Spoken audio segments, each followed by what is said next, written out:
Yes, reka tubasuhuze kandi tubifurize gukomeza kugira ibihe byiza mwese inshuti bakunze mukurikiye One Nation Radio, radio ya diaspora nyarwanda. Uyu munsi nanone twagize amahirwe yo guhura na Madame Félicité Lyamukuru, ni presidente wa Ibuka mu gihugu cy'Ububiligi, duhuriye i Kigali. Nanone Félicité, amakuru yanyu? Turaho, turakomeye. Mumeze neza? Turaho. Twongeye guhurira i Kigali ku nshuro ya kabiri. Kigali wayisanze gute? Imeze neza kandi n'u Rwanda rwose, ntabwo nagumye i Kigali gusa. Yego. Hanyuma ngira ngo mu Bubiligi uri umuntu habaye igihe kinini, ukunze kuba n'ubundi tuganira ku makuru atandukanye. Ibuka mu Bubiligi muhagaze mute, mumeze mute mu muryango wa Ibuka? Umuryango wa Ibuka ni munini, ntabwo ari Ububiligi gusa. Dufite Ibuka hirya no hino, n'ibuka mu Rwanda, kandi dufite n'imigambi, dufite n'amaproje no mu Bubiligi. Rero sinzi ni ukubaza duhagaze dute par rapport au Covid, par rapport, ariko turakomeye, no mu Bubiligi barakomeye. Yego. Ndamutse mvuze nti urugamba rwo guhangana n'aba bantu bakomeza gupfobya jenoside yakorewe abatutsi mu Bubiligi murugeze hehe? Cyane ko ari hamwe mu hantu, ntago ariho honyine, no mu bindi bihugu hanze y'u Rwanda birahari, hari abantu bakomeje guhakana no gupfobya jenoside yakorewe abatutsi, ariko hari aho murugeze hehe, bihagaze bite? Urugamba rwo kurwanya abapfobya jenoside rwo rurakomeye, rurahari. Ntabwo rukomeye kurusha ejo, sinzi niba ari n'urugamba dushobora kuvuga ko rworoshye cyangwa se kubera ibihe. Rurahari. Ni urugamba abantu bose nibaza ko bakagombye guhagurukira, abumva ububi bwa negationisme n'uburyo guhakana no gupfobya jenoside ari ikintu cy'icyaha gikomeye. Mu Bubiligi niho bibera byinshi binahishe, bitagaragara, binyura muri politike zazindi zihishe, ariko ni urugamba ruhari kandi abantu bakagombye kumenya impamvu twese tugomba kururwanya. Iki kibazo ntabwo ari ubwa mbere nkikubajije, ariko nzi ko no mu badukurikiye bakomeza kukibaza. Kuki mu Bubiligi ari hamwe mu hantu hakomeje kugaragara abantu bagishaka gupfobya jenoside nyuma y'imyaka 27? Nk'umuntu uhatuye, wenda wowe ushobora kuduha iyo shusho cyangwa se iyo sura uko ubibona, nawe birashoboka ko ujya ubyibaza. Ni ikibazo cyiza kandi gikomeye. Unyemerere mbivuge gake mu gifaransa. Yego. C'est le plus simple pour moi. Donc plusieurs choses. Pourquoi est-ce qu'en Belgique, pourquoi est-ce qu'en Belgique, c'est là que le terrain de lutte contre le négationnisme est plus important? Et ikigaragara nuko mu Bubiligi abapfobya bafite ibintu bitwaza byinshi. Hari icyambere, kuba Ububiligi bufitanye amateka ari ndabivuga gute, une histoire commune avec le Rwanda. Yego. Amateka yayandi amwe mu Bubiligi, mu Rwanda, mu Burundi na Congo. Yego. Donc ayo mateka rero atuma ahantu abantu bafitanye amateka haguma ibisigisigi by'ayo mateka. Noneho mu Bubiligi rero ikintu gitangaje nuko abahakana jenoside yakorewe abatutsi barimo n'abantu bafite uruhare cyangwa se abakomoka ku bantu bafite uruhare rw'amateka yayogoje u Rwanda. Yego. Ubwo ndashaka kuvuga abakoroni. Noneho ugasanga ibyo u Rwanda rugezeho, ba bandi batigeze bemera ko u Rwanda ruhinduka, kandi u Rwanda rwageze kuri jenoside bivuye kuri ya mateka, batemera le changement actuel. Les gens n'admettent pas parce qu'ils savent quand même qu'il y a eu une part des politiciens, parfois leurs aïeux, leurs ancêtres, ils ont pris part dans la colonisation. Yego. Dans les 3 pays, Rwanda, Burundi, Congo. J'aimerais bien qu'on en parle, peut-être tuvuga kuri colonisation et une commission en Belgique qui a quand même travaillé sur le passé colonial. Donc usanga uyu munsi dufite abantu batemera ibintu byakozwe byabaye kandi byayogoje u Rwanda. Noneho babandi bahakana uyu munsi bakabyitwaza kubera ko hari abantu nabo bakera batabyemera. Niyo mpamvu rero le terrain belge est bizarre. Yego. Kandi inagoye uretse ko nta kibazo nabo bigomba kubagora. Yego. Ujya ugira icyizere ko bizagabanyuka cyangwa se bishobora no kugera aho bishira? Buri icyizere twese tugomba kukibana. Yego. Icyizere nicyo gitumye n'u Rwanda rugera aho rugeze. Ugomba kwizera ko aho ugeze haruta aho uvuye. Ngewe ni icyizere nanjye mporana. Ni ukuvuga ngo udafite icyizere nta n'icyo wakora. Ushobora kuvuga uti ibintu byose nta kigenda, ukigumira mu buriri, ukigumira mu nzu, ntugire na kimwe ukora. Ariko kugira icyizere c'est un combat. Ni urugamba. Kuvuga uti ntabwo ababeshya ari bo bagomba gutsinda, tugomba kururwana twese. Icyizere rero ngira ni uko mbona abantu bamwe na bamwe bamaze gukanguka bakamenya ko hari ibintu bababeshya, ibinyamakuru bibabeshya, abanyapolitike bamwe hanze babeshya bitwaje utuntu tumwe na tumwe. Noneho ukabona rubanda babandi bajya kuri social medias bakumva ko ibintu byose ari ukuri kubera ko byavuzwe n'abantu nabo. Ariko ntabwo ari byo.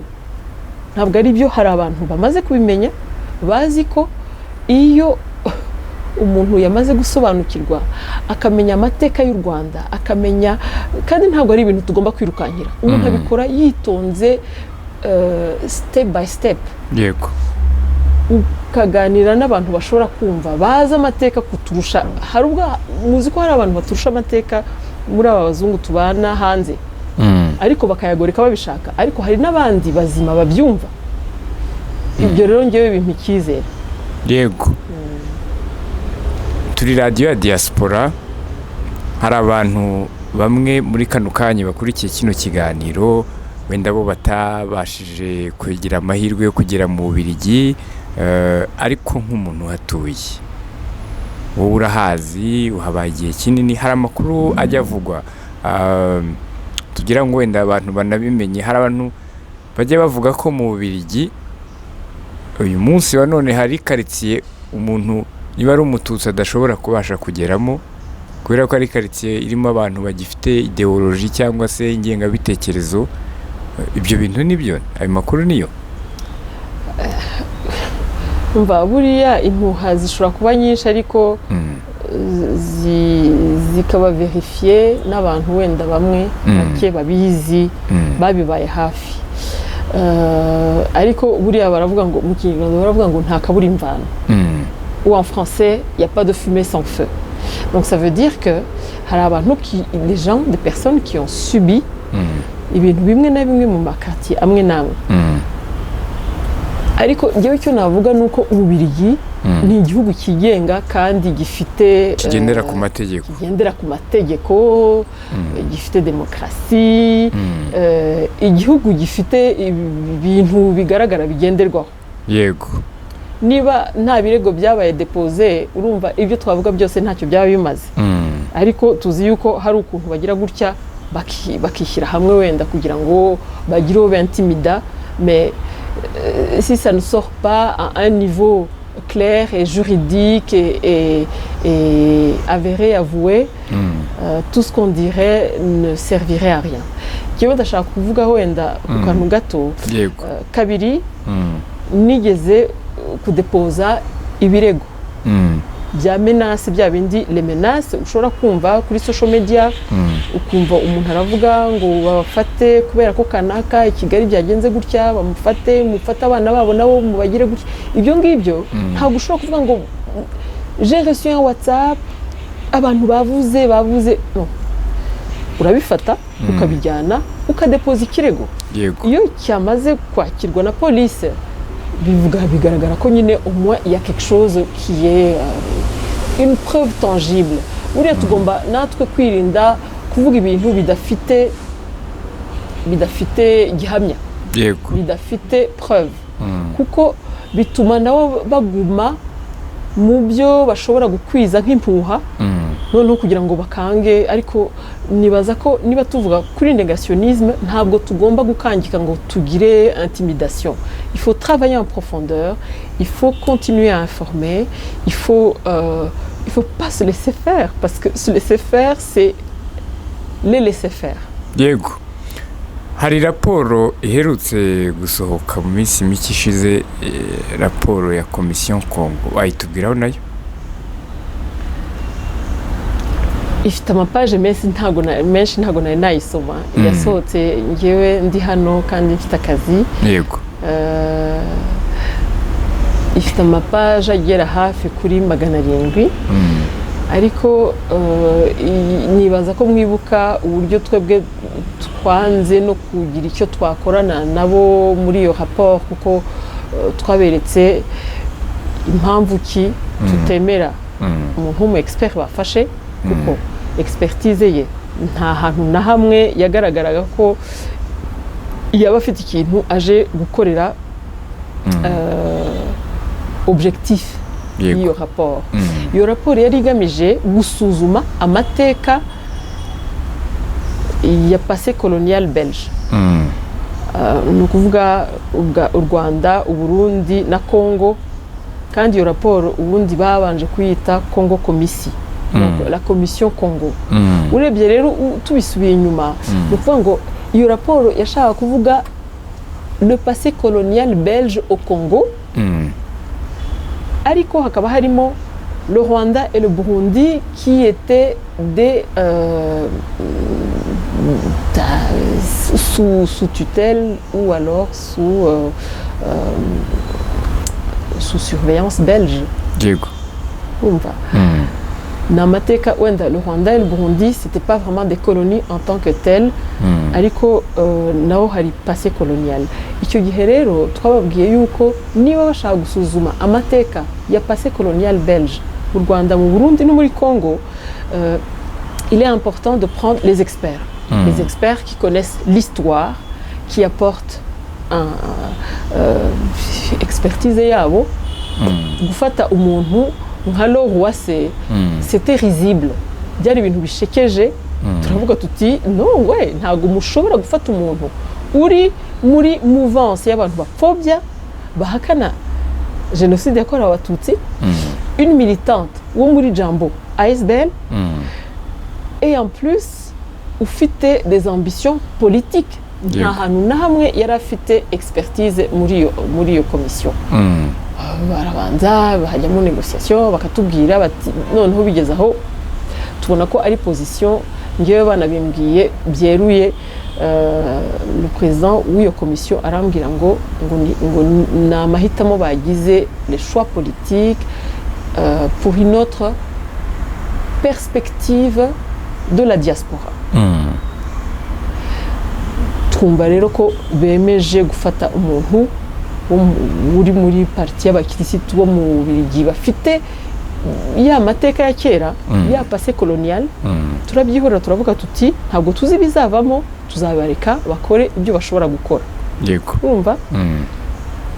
Ejo bundi rero ubundi naherukaga kumva bavuga ko ngo biyongeje umwaka, ariko umwaka ntiwashize tujye kubona tubona rapport yasohotse dusanga wa mu expert twavugaga nta kintu na kimwe yazanye kindi uretse kujya kuganiriza umuntu wo muri Canada umaze kugera mu ndiri y'abantu bahakana cyangwa ba relativiza nubwo yita umurescape, kwita umurescape nanjye nabyita kwitwa ntabwo aricyo cyangombwa.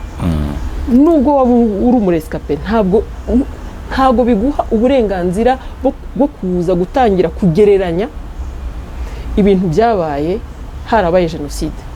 umuntu wese ashobora kugereranya ariko kugira abantu no mu baresikape baza bakavuga bati twebwe tuzi yuko n'aha byarabaye mu batutsi n'abahutu byose okay ibyo ntabwo ari ikibazo ariko kuza kubivuga ugereranya harabaye jenoside icyo ni ikibazo afashe umukobwa wita Mukundente sinzi niba ari umudamu niba ari umukobwa Mukundente Ariane niko yita ariko ubundi yitwa Clarisse Kayisire avuga ko rwose umva yashatse ahantu ashyira view ye mu bintu asanzwe avuga n'ubundi rero nta gitangaje kirimo kuko roho wasese ubundi yari kuzana iki kindi kitari ikijyana mu bantu bashaka kurelativiza amateka ya jenoside that's the point yego aho rero ubona niyo raporo ngewe sinayisoma mureke mbanze ntahe nanjye ngereyo nzabone n'akanya ko kuyisoma ariko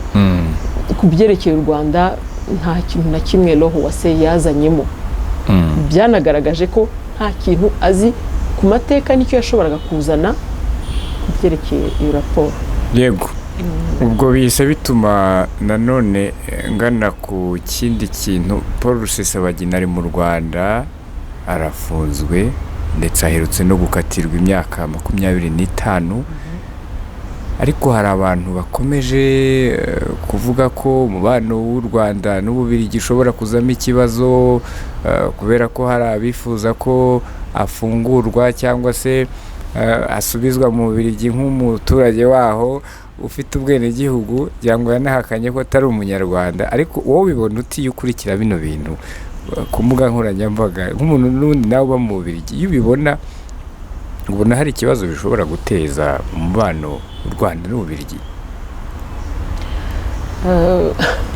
mbajije ikibazo wenda gikomeye sinzi niba mfite uburenganzira bwo gusubiza kuko ntabwo ndifuza ko ubibona nk'umuturage wikurikira nk'umunyarwanda yego reka noneho nkubwire icyo ngewe mbitekerezaho yego Paul Rusesabagina yabaye umusitari rwose umusitari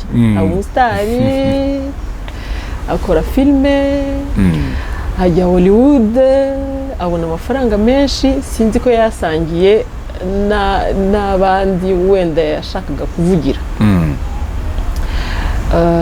kuba rero uyu munsi afunzwe ntabwo afungiwe yuko yakoze filime sibyo yego ntabwo afunzwe yuko yakoze Hollywood movie aho twaba twibeshye natwe kuko filime za mbere zasohotse rwose Hotel Rwanda yari isanzwe ukabona nta hantu wenda bavuga ko abatutsi baticwaga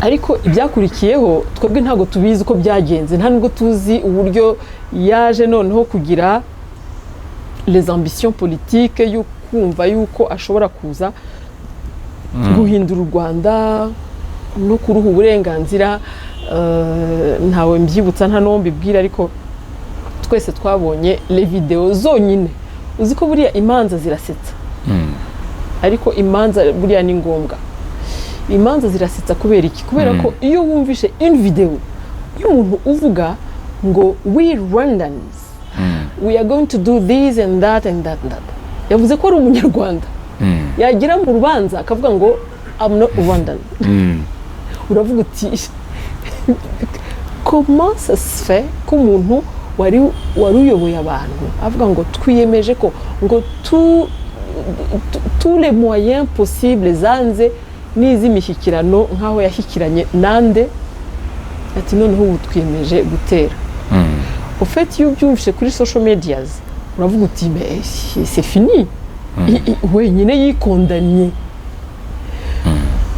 ni ibintu biba bigaragara ku bantu babikurikira bivuga mu kinyarwanda mu gifaransa mu cyongereza ubishaka wese ubundi yakagombye kubyumva noneho kubyumva rero hanze bavuga ngo bamuhaye 25 y'igifungo that's not fair that's not ntago byumvikana ufite n'ukwijijisha mais ça c'est faire semblant c'est faire semblant parce que le gars il s'est condamné tout seul yari mu bikorwa bigaragara ko agiye guhangana n'ibikorwa yakoze byisha abantu harimo terrorisme nubwo yaba gatoya nubwo abantu bavuga ngo abantu bapfuye ni bake kubera ko gupfa k'umuntu wenda babona ko ari ibintu bisanzwe ariko hari ahantu bapfa ari babiri batatu ariko umuntu yahamwe n'icyaha cya terrorisme les lois sont les lois donc c'est pour ça je me dis juridiquement c'est super d'avoir des procès kuvuga rero ko Rusesabagina ashobora kugira gutya agatuma les relations zipfa nizipfe nyine nuko ziba zidahari relations zipfuye nuko wenda ziba ziyenza kubera iki mperuka kujya muri conference irimo umuntu wahoze ari ambassadeur hano mu Rwanda yego aravuga sur la coopération nord-sud avuga ukuntu ari ngombwa ko bagaruka muri Afurika gufasha no kongera ariko avuga ibya coopération ageze aho nyuma aravuga ati ntabwo narangiza ntavuze ngo ku rubanza ruri mu Rwanda urubanza kuri Rusesabagina kuko ari parodi biragaragara yuko mu Rwanda barashimuta abantu yatangiye avuga ibyerekeranye na coopération arangije avuga urubanza ntavuze dossier abamwumva ntabwo bari buze gusesengura ibyo ariho avuga cyakora njyewe ntabwo nashobora gusohoka ntavuze uburyo harimo akarengane harimo injustice de prendre les choses de ne pas permettre à ce que les gens comprennent noneho bakabijyana akavuga ngo procès parodie c'est pas un juge c'est pas un avocat il n'est rien d'autre que quelqu'un qui est en train de donner une conférence donc kuvuga ngo le procès en question c'est une parodie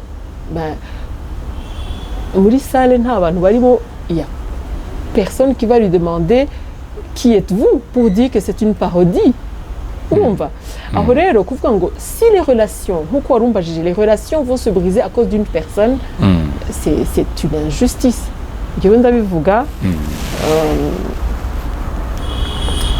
comme représentant une association de rescapés l'injustice est comme ça c'est que abantu bashobora kumva umuntu uvuga ngo kubera ko yahoze ari ambassadeur uriya ni kanaka uriya ni ambassadeur Ndagijimana uriya ni umurescapé même rescapé on ne peut pas se permettre certaines choses parce que non amategeko ni amategeko ariko kuza gufata abantu ukabafatira mu bintu batumva batasobanukiwe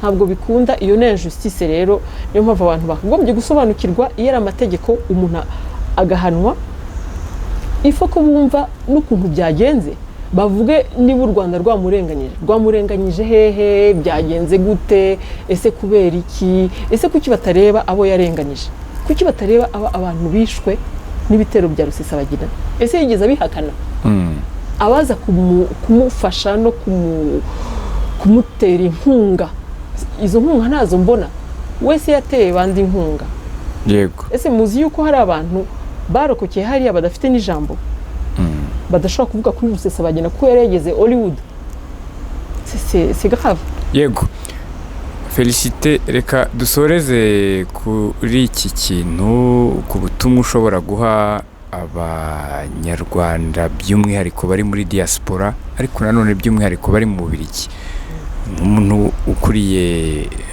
nka presidente wayibuka umuryango w'abarescapé nk'uko babivugaga hariya umusanzu wabo ukwiye kuba uwuhe mu guhangana n'aba bantu nyuma y'imyaka 27 bagishaka gupfobya no gusibanganya jenoside yakorewe abatutsi n'ubuhe butumwa wasorezaho waha aba banyarwanda bari muri diaspora mu Bubiligi by'umwihariko nubwo wenda n'ahandi nabwo wenda badukurikiye ariko umusanzu wabo ukwiye kuba uwuhe mu gufasha kuko turabivuga jenoside yakorewe abatutsi yarabaye kandi tugomba no guharanira kugira ngo itazasubira ariko umusanzu wabo ukwiye kuba uwuhe nk'abanyarwanda bari muri diaspora umusanzu wabo wo ni munini umusanzu wo gutandukana n'abapfobya cyangwa abahakana amateka ya jenoside wakagombye kuba uruhare rwa buri muntu wese kubera ko nibaza ko ibyo twabayemo ibyo twakiriye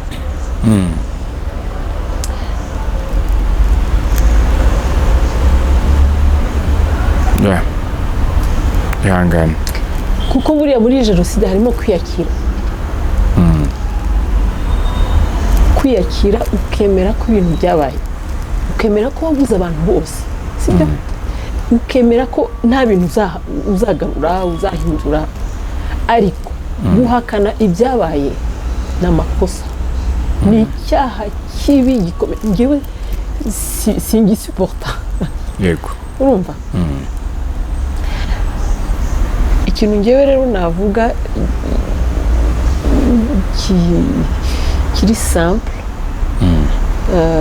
mu bantu bari nko mu Bubiligi ni ukutajarajara kujarajara ni ukujya aha ukajya aha ukajya en français ça s'appelle être au gré des vagues on peut pas être au gré des vagues